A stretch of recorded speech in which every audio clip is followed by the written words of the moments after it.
One of the best ways of measuring the health of a country's economy is the debt to GDP ratio. In other words, what proportion of a year's economic output is already tied up in government debt that they'll have to keep servicing the interest on for potentially decades to come.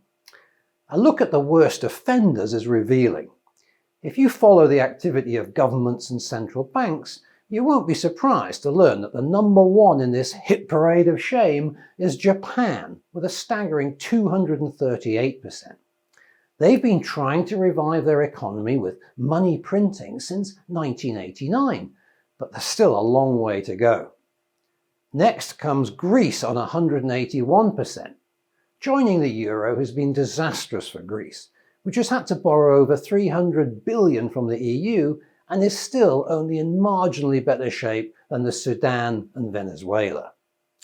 It tells you something about Venezuela's political leanings that most of its massive debt pile is held by Russia and China. Lebanon is in fifth place with over $70 billion of debt on which it's struggling to meet interest payments with its own currency being so weak. While the top six is rounded out by Italy, which only just beats Eritrea with 127% debt to GDP.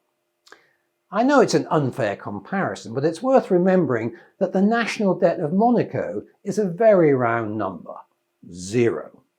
Not only does the principality carry no debt, it has a sovereign wealth fund of more than €5 billion.